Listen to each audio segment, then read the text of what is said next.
तो स्वागत है दोस्तों आपका हमारे चैनल में फिर से। आज हमारी दूसरी वीडियो है और हम आज पहली वीडियो के जो जहाँ तक पढ़ा था उसके आगे का कंटिन्यू करेंगे। तो चलिए बिना टाइम वेस्ट किए शुरू करते हैं। तो कल जो हमने पढ़ा था, कल हम फैक्ट्री की डेफिनेशन पढ़ रहे थे। ठीक है, कल हम फैक्ट्री की डेफिनेशन पढ़ रहे थे और हमने कहाँ तक हमने यह पढ़ रहे थे, but does not include following, मतलब कौन कौन सी चीज़ें फैक्ट्री में इंक्लूड नहीं होती हैं। मैंने आपको बताया था कि mines which are operation of mines act, ये इंक्लूड। मोबाइल यूनिट जो बिलोंग करती हैं आर्म फोर्स को, वो इंक्लूड नहीं होंगी। होटल, रेस्टोरेंट, ईटिंग प्लेसेस ये इंक्लूड नहीं होंगे। Data processing unit of any work process, मतलब जो इनकम टैक्स डिपार्टमेंट की काफ़ी सारी प्राइवेसी वाली चीज़ें रहती हैं वो इंक्लूड नहीं होंगी फैक्ट्री में। और आगे मैंने ये बोला था कि मैं आपको अच्छी तरीके से समझाऊंगा, ये 2 पॉइंट है। तो कल की वीडियो ज़्यादा लंबी हो रही थी इसलिए, तो चलिए बिना टाइम वेस्ट के शुरू करते हैं। हमें ज़्यादा लंबी वीडियो नहीं करनी है, ठीक है। तो अगला पॉइंट क्या कहता है कि अगर कोई स्टेबलाइजमेंट फैक्ट्री है तो उसके अंदर के सारे कंपोनेंट भी फैक्ट्री में आएंगे। ध्यान रखिएगा, मतलब जैसे ये मान लीजिए आप कि ये एक फैक्ट्री है, स्टेबलाइजमेंट, ठीक है। ये एक फैक्ट्री है, तो अगर मान लीजिए इसके अंदर ये क्लिनिक है, इसके अंदर ये कैंटीन है, ठीक है। ये क्लिनिक है, ये कैंटीन है, ये दोनों मैन्युफैक्चरिंग प्रोसेस में नहीं आते हमारे, ठीक है। तो ये क्या फैक्ट्री नहीं होगी? अरे होगी, क्योंकि भाई है तो फैक्ट्री के अंदर ही ना। क्लिनिक या किसी मजदूर को कुछ हो जाए तो क्लिनिक है, खाने पीने के लिए कैंटीन है, तो भाई साहब इनको भी हम फैक्ट्री ही मानेंगे, ये बात ध्यान रखना, ठीक है ना। तो ये पॉइंट ये कहता है कि अगर कोई स्टेबलाइजमेंट फैक्ट्री है और उसके अंदर कोई ऐसी चीज़ें हैं, कोई ऐसे वो हैं जो फैक्ट्री के मैन्युफैक्चरिंग प्रोसेस में नहीं आते, उन्हें भी हम फैक्ट्री ही मानेंगे क्योंकि वो फैक्ट्री प्रेमिसेस के अंदर है, ठीक है ना। अब वैसे ही दूसरा पॉइंट भी यही है कि अगर जैसे कोई प्रेमिसेस ये फैक्ट्री नहीं है, ठीक है, फैक्ट्री नहीं है और इसके अंदर ये 2 प्रोसेस चल रहे हैं, ये जो 2 प्रोसेस चल रहे हैं ये मैन्युफैक्चरिंग प्रोसेस में आते हैं। तो इन 2 के चक्कर में हम पूरे को थोड़ी फैक्ट्री मान लेंगे, समझ रहे हो ना। तो ये चल रहे हैं तो भाई चलने दो, लेकिन ये फैक्ट्री नहीं है तो ये फैक्ट्री नहीं होंगे। देखिए इसमें लिखा है, इफ अ पर्टिकुलर प्लेस और premises not a factory and some manufacturing process carried inside such premises, it will not be a factory. ठीक है, समझ आ रहा है आपको? ओके। अब अगला क्या कहता है, अगला जो हमारा इंपॉर्टेंट डेफिनेशन में वो है कॉम्पिटेंट पर्सन और चीफ इंस्पेक्टर। तो कॉम्पिटेंट पर्सन की डेफिनेशन हमें दे रखी है सेक्शन 2 सबसेक्शन CA में। ध्यान रखिएगा, सेक्शन 2 सबसेक्शन CA में हमें कॉम्पिटेंट पर्सन की, हम उसे चीफ इंस्पेक्टर भी बुला सकते हैं, कॉम्पिटेंट पर्सन की डेफिनेशन दे रखी है, ठीक है। ये सेक्शन आप याद रख सकते हैं, MCQ में पूछ लेते हैं। तो कॉम्पिटेंट पर्सन क्या होता है? कॉम्पिटेंट पर्सन या सिंगल पर्सन होगा या कोई टीम ऑफ पर्सन होगा, ठीक है ना। कॉम्पिटेंट पर्सन होगा वो सिंगल होगा, अकेला बंदा होगा या टीम होगी, ठीक है, जिसे अपॉइंट करता है chief inspector of the factory. जो फैक्ट्री का चीफ इंस्पेक्टर है वो कॉम्पिटेंट पर्सन को अपॉइंट करता है या वो टीम अपॉइंट करेगा, ठीक है। और कैसे अपॉइंट करता है? Such person shall be authorised to carried out examination, test, inspection in the factories. मतलब जो पर्सन है जो ऑथोराइज्ड किया जाएगा वो किया जाएगा एग्जाम लेके या टेस्ट या फैक्ट्री में इंस्पेक्ट किया जाएगा, मतलब एग्ज़ाम होगा उसका, टेस्ट होगा, सब देख दाख के ही लिया जाएगा। ऐसे ही किसी को नहीं हम चीफ कॉम्पिटेंट पर्सन या चीफ इंस्पेक्टर बना देंगे, ठीक है ना। तो हाँ, अगला थर्ड पॉइंट क्या कहता है? थर्ड पॉइंट हमें क्वालिफिकेशन के बारे में बताता है कि क्वालिफिकेशन और एक्सपीरियंस जो उस पर्सन की होगी वो स्टेट गवर्नमेंट डिसाइड करेगी। कौन करेगा? State government. ये भी MCQs में कभी कभी पूछ लेते हैं, ठीक है। क्वालिफिकेशन चीफ कॉम्पिटेंट पर्सन या चीफ इंस्पेक्टर की कौन डिसाइड करेगा? स्टेट गवर्नमेंट, ठीक है। इसमें सेंट्रल गवर्नमेंट का क्वेश्चन नहीं है, ठीक है। ठीक है, अगला पॉइंट क्या कहता है? Any qualification criteria is not prescribed by the factories act. हाँ, और कोई क्वालिफिकेशन क्राइटेरिया फैक्ट्रीज एक्ट 1948 में नहीं दे रखा है। जो भी क्वालिफिकेशन या एक्सपीरियंस होगा वो स्टेट गवर्नमेंट ही डिसाइड करे, ठीक है। तो ये हमारी कॉम्पिटेंट पर्सन की डेफिनेशन यहाँ ख़त्म होती है। अब अगली जो डेफिनेशन है वो हमारी है वर्कर की, ठीक है। वर्कर की जो डेफिनेशन है वो दे रखी है सेक्शन 2 सब सेक्शन एल में। ये इतना याद रखने की जरूरत नहीं है, बस समझने के लिए पढ़ लीजिए। सेक्शन 2 सब सेक्शन एल में वर्कर कौन होता है? अ पर्सन एम्प्लॉयड डायरेक्टली और बाय और through any agency including contractor with और without knowledge of the principal employer whether for remuneration और नॉट। क्या बोल रखा है कि एक कोई आदमी जो एम्प्लॉयड है डायरेक्टली और indirectly by through any agency और इंक्लूडिंग कॉन्ट्रैक्टर, मतलब कोई एक पर्सन है जिसे एम्प्लॉयड काम पे लगाया गया है। इनडायरेक्टली मतलब कि कोई ठेके वेके पे लगा दिया, या डायरेक्टली मतलब परमानेंट लगा हुआ है, ठीक है, कॉन्ट्रैक्टर ने लगाया। Without the knowledge of principal employer, मतलब ऐसा समझ लीजिए प्रिंसिपल एम्प्लॉयर का कि जो हेड ओनर है, मतलब जो कंपनी का मालिक है, उसे नहीं पता कि भाई, अब उसे क्या पता होगा कि भाई छोटे मोटे मजदूर मेरे क्या काम कर रहा है। उसने तो भाई कॉन्ट्रैक्ट दे दिया कॉन्ट्रैक्टर को कि भाई तुम अपना काम कराओ और मुझे मेरा अपना काम कंप्लीट चाहिए। तो वर्कर वो है, वर्कर वो आदमी है जो काम कर रहा है फैक्ट्री में डायरेक्टली और इनडायरेक्टली और through an agency including contractor without the knowledge of principal employer. Principal employer owner है हमारा, ठीक है, वेदर फॉर रेम्यूनरेशन और नॉट, मतलब वो पैसे के लिए भी काम कर रहा है या मतलब महीने की सैलरी वैलरी मिलती है वैसे कोई, ठीक है ना। इन एनी मैन्युफैक्चरिंग प्रोसेस, कोई भी मैन्युफैक्चरिंग प्रोसेस में, और in cleaning any part of machinery, या मशीनरी को साफ सफाई में, और premises used for manufacturing process, कोई प्रेमिसेस यूज हो रहे हैं मैन्युफैक्चरिंग प्रोसेस में, ठीक है, और in any other kind of work और connected with the manufacturing process, और कोई भी काम जो मैन्युफैक्चरिंग प्रोसेस से कनेक्टेड है उसमें काम कर रहा है वो वर्कर ही कहलाएगा, ठीक है। आगे क्या कहता है, और the subject of the manufacturing process but does not include any member of arm force of the union. अच्छा, तो ये इसमें एक लाइन ध्यान रखने वाली बात है कि अगर मैन्युफैक्चरिंग प्रोसेस में मेंबर ऑफ आर्म फोर्स काम कर रहा है तो वो फैक्ट्री में इंक्लूड नहीं होगा।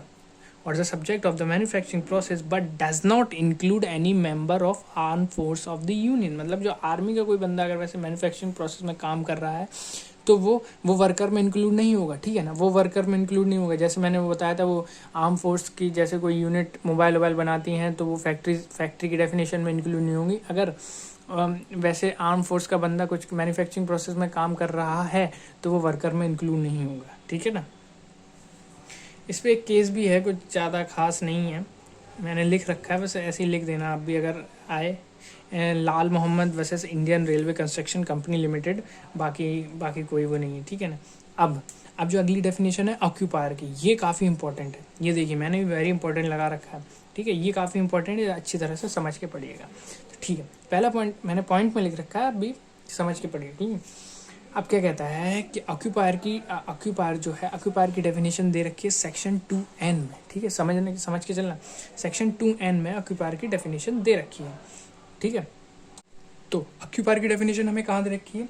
ऑक्यूपायर की डेफिनेशन हमें सेक्शन 2N में दे रखी है, ठीक है। और अगला पॉइंट क्या कहता है, occupier of the factories mean, मतलब ऑक्यूपायर फैक्ट्री में ही होगा ऑक्यूपायर। तो ऑक्यूपायर का मतलब क्या है? The person who has ultimate control over the affair of the factory. अब समझिएगा, वो पर्सन जिसका पूरा मतलब एक तरीके से अल्टीमेट कंट्रोल, मतलब एक तरीके से पूरा कंट्रोल हो फैक्ट्री पे, उसे हम ऑक्यूपायर कहेंगे। ऑक्यूपायर एक तरीके से सेकंड ओनर मान लो, भाई उसका पूरा कंट्रोल है यार, ओनर के नीचे मान लो, ठीक है ना, CEO वगैरह ऐसे, ठीक है ना। ऑक्यूपायर वो है, occupier of the factory mean the person who have ultimate control over the affair of the factory, ठीक है, समझ आया होगा।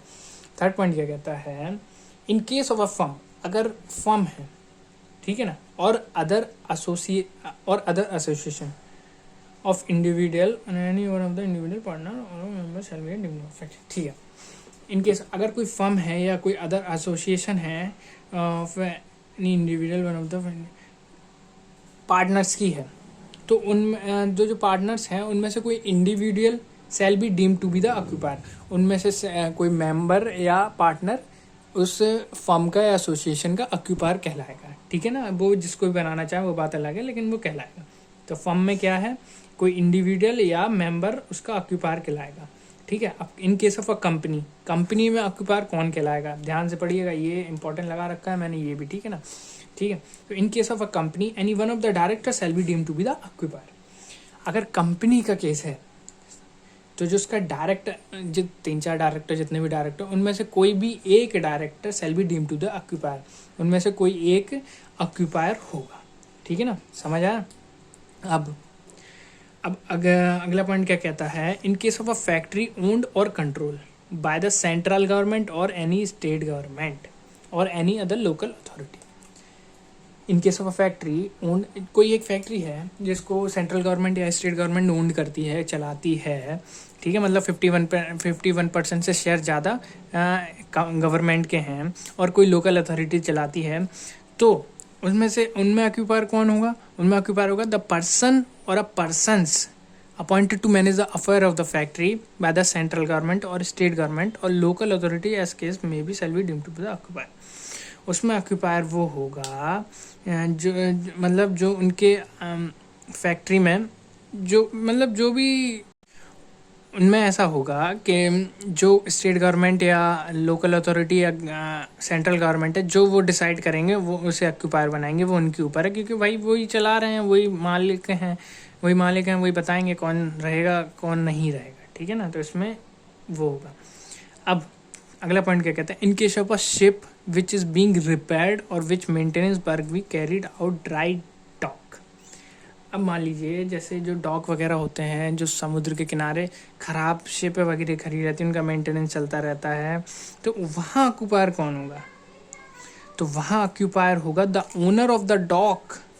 जो उस डॉक का ओनर होगा वो shall be deemed to be the occupier, वो होगा वहाँ का ऑक्यूपायर। ठीक है ना, वो होगा वहाँ का ऑक्यूपायर। अब ऑक्यूपायर, अब अगला क्या है अपना, ऑक्यूपायर बनाने से पहले नोटिस देना पड़ता है भाई कि हाँ इसको हम ऑक्यूपायर बना रहे हैं, तो नोटिस देना पड़ेगा। ठीक है ना, तो चलिए पढ़ते हैं। नोटिस देना पड़ेगा ऑक्यूपायर को, वो हम समझते हैं। तो notice mean information given by the occupier to the chief inspector of the factory. उस नोटिस में हम ये बताएंगे कि भाई कि हम ऑक्यूपायर बना रहे हैं, तो चीफ इंस्पेक्टर को एक नोटिस देंगे। ठीक है ना, ये नोटिस बाय द ऑक्यूपायर ही है। नोटिस में information given by the occupier to the chief inspector of the factory. जो चीफ इंस्पेक्टर है और competent person of the factory का, उसे हम नोटिस देंगे। ठीक है, अगला पॉइंट क्या कहता है, section 7 provide that occupier shall. Section 7 बताता है कि ऑक्यूपायर को पहला क्या, एटलीस्ट 15 days बिफोर ही बिगिन टू ऑक्यूपाई और यूज एनी प्रीमिसेस ऑफ, 15 दिन पहले बताना पड़ेगा अगर उसे फैक्ट्री का कोई प्रीमिसेस यूज करना है। समझ आया ना, कितने दिन पहले? 15 दिन पहले बताना पड़ेगा। ठीक है ना, नोटिस में बताना पड़ेगा, 15 दिन पहले बताना पड़ेगा अगर कुछ यूज करना है फैक्ट्री के प्रीमिसेस वगैरह। ठीक है, और दूसरा पॉइंट, और एक रिटन नोटिस देना पड़ेगा जिसमें कंटेन होना चाहिए, मतलब सब एक तरीके से लिखा होना चाहिए। क्या क्या लिखा होना चाहिए? पहला, the name and situation of the factory, name और क्या सिचुएशन है फैक्ट्री की वो लिखा होना चाहिए। ठीक है ना, दूसरा क्या लिखा होना चाहिए? The name and the address of the occupier, जो ऑक्यूपायर है उसका नाम और पता लिखा होना चाहिए। ठीक है, third, the nature of manufacturing process, किस मैन्युफैक्चरिंग प्रोसेस को आप यूज़ कर रहे हो, मतलब क्या मैन्युफैक्चरिंग प्रोसेस है, कौन सा डिपार्टमेंट है, वो लिखा होना चाहिए। और the detail of the worker लिखी होनी चाहिए। ठीक है ना, ये 4 पॉइंट है, ये लिखे होने चाहिए। तो नोटिस ऑफ ऑक्यूपायर में ये है। ठीक है, ये ठीक है, पढ़ लेना, ऐसे ज़्यादा कुछ इंपॉर्टेंट नहीं है। ठीक,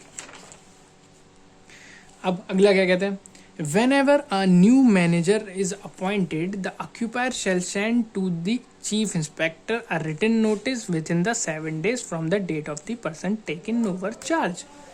तो अगला पॉइंट क्या कहता है कि जब भी कोई नया मैनेजर आएगा तो ऑक्यूपायर को एक रिटन नोटिस सेंड करना पड़ेगा चीफ इंस्पेक्टर को 7 दिनों के अंदर। कितने दिनों के अंदर? विदिन 7 days, 7 दिनों के अंदर ऑक्यूपायर को, चीफ इंस्पेक्टर को एक नोटिस भेजना पड़ेगा कि भैया इसने, और ये डेट मेंशन करनी पड़ेगी कि इनने चार्ज ले लिया है अपने मैनेजर ने। ठीक है ना, ये भैया ये है नोटिस ऑफ द ऑक्यूपायर। अब क्या आता है, ड्यूटीज़ ऑफ ऑक्यूपायर। ऑक्यूपायर की ड्यूटीज़ कहाँ कैसी हैं, मतलब क्या करता है ऑक्यूपायर, ऐसा करके। ठीक है ना, तो ऑक्यूपायर की ड्यूटी सबसे पहले हमारा सेक्शन आता है। भाई लॉ है तो सेक्शन तो याद करना ही पड़ेगा। ठीक है ना, तो सेक्शन 7A हमें बताता है general duties of the occupier. Section 7A हमें बताता है general duties of the occupier, ठीक है ना। तो जो ऑक्यूपायर है, every occupier must take care about the health safety and welfare of the worker. तो जो भी ऑक्यूपायर होगा उसको हेल्थ सेफ्टी और वेलफेयर वर्कर का ध्यान रखना पड़ेगा, उसकी हेल्थ का, सेफ्टी का, और जो वेलफेयर, जो अदर नेसेसिटीज़ हैं उनका, ठीक है ना। और थर्ड पॉइंट क्या कहता है, occupier should provide consistent effort to the protective worker. Occupier को फुल मेहनत करनी है भाई, फुल मेहनत करनी है अपने वर्कर को प्रोटेक्ट करने के लिए, ठीक है ना भाई। ऑक्यूपायर तो हेड है ना, तो उसे प्रोटेक्ट करने के लिए करनी पड़ेगी, ठीक है। फोर्थ पॉइंट क्या कहता है, duties of the occupier within the factory where all the worker are working. Duties occupier की कहाँ तक है भैया, विद इन द फैक्ट्री है, फैक्ट्री के बाहर नहीं है। पता चले फैक्ट्री के बाहर वो कुछ पंगा वंगा करे आए और ऑक्यूपायर निपटे, ऐसा कुछ नहीं है भाई। फैक्ट्री के अंदर का जो भी है वो ऑक्यूपायर संभालेगा, फैक्ट्री के बाहर का कोई नहीं संभालेगा, ठीक है। अब के डेफिनेशन में आता है आगे है हमारा इंस्पेक्टर। तो इंस्पेक्टर की जो हमें डेफिनेशन दे रखी है वो सेक्शन 8 प्रोवाइड करता है, provide that the state government may appoint such person with the prescribed qualification to be inspector for the purpose of this act and may assign to them such local limit as it may think fit. तो section 8 हमें ये बताता है कि जो state government है वो appoint करेगी इंस्पेक्टर को कुछ qualification with the prescribed qualification, जो भी क्वालिफिकेशन है उनकी स्टेट गवर्नमेंट की, उस क्वालिफिकेशन से वो इंस्पेक्टर को अपॉइंट करेगी। किस, इस एक्ट के पर्पस के लिए, इस एक्ट की इंस्पेक्ट करने के लिए, इस एक्ट को, ठीक है ना, पर्पस के लिए वो असाइन करेगी और कुछ लोकल लिमिट्स और कुछ अथॉरिटी उसे देगी जो भी स्टेट गवर्नमेंट को सही लगेगी वैसे, ठीक है ना। अब जो सेक्शन 8 खत्म, अब आता है सेक्शन 9। सेक्शन 9 बताता है पावर ऑफ इंस्पेक्टर, कि भैया इंस्पेक्टर की फैक्ट्री के अंदर क्या क्या पावर्स हैं, ठीक है। तो पहली क्या पावर है, to enter into any places which is a factory और which is used as a factory. उसके पास ये पावर है कि वो किसी भी फैक्ट्री में जा सकता है और जो जो मैन्युफैक्चरिंग रिलेटेड जो फैक्ट्री की डेफिनेशन में आती है वो उधर जा सकता है, उसके पास ये पावर है, ठीक है ना। दूसरा पॉइंट क्या कहता है, make examination of the premises, plant, machinery और एनी अदर आर्टिकल।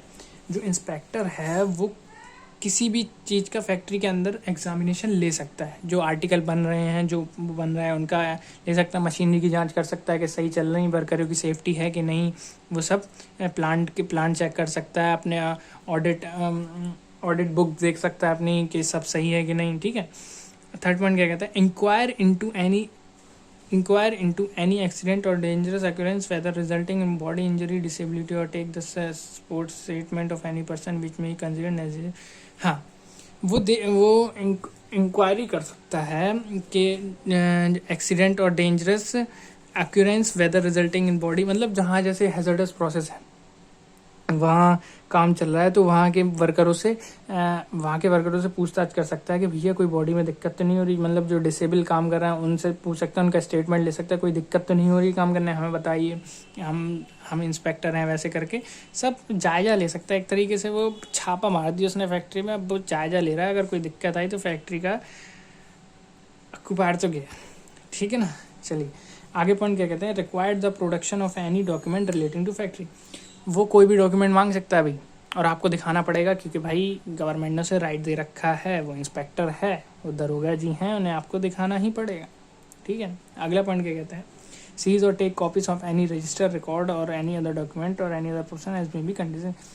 वो किसी भी चीज़ को सीज, जैसे कोई मशीनरी ख़राब है वो सीज कर सकता है, उसके पास पावर है यार, गवर्नमेंट ने उसे पावर दे रखी है, ठीक है ना। वो सीज कर सकता है और आपकी कॉपीज़, मतलब ऑडिट की कॉपीज़ मंगवा सकता है कि भाई ये कॉपीज़ दो, मैं जाके चेक करके बताऊंगा कि आप सही से टैक्स भर रहे हो कि नहीं, कोई घपलेबाजी तो नहीं कर रहे हो, वैसा करके, ठीक है ना। वो कुछ भी कर सकता है, पावर है। टू एक्सरसाइज सच पावर्स, इन पावर को यूज़ करने के लिए as may be prescribed by the state government. Government ने ही पावर दी है भाई, सब स्टेट गवर्नमेंट ने उन्हें पावर दी है, तो भाई वो इन पावरों का पूरा यूज़ कर सकता है, ठीक है। तो आज की वीडियो के लिए इतना काफ़ी है, आगे अपन कल पढ़ेंगे, आगे हम पढ़ेंगे सर्टिफाइड सर्जन, फिर वेलफेयर मेजर। सर्टिफाइड सर्जन की एक अलग से वीडियो बनाऊंगा, उसे अच्छी तरह से स्लो आराम से 3-4 मिनट में 5 मिनट में से समझाऊंगा, बाकी ठीक है, ओके बाय। बस लाइक करें, सब्सक्राइब करें, थैंक यू।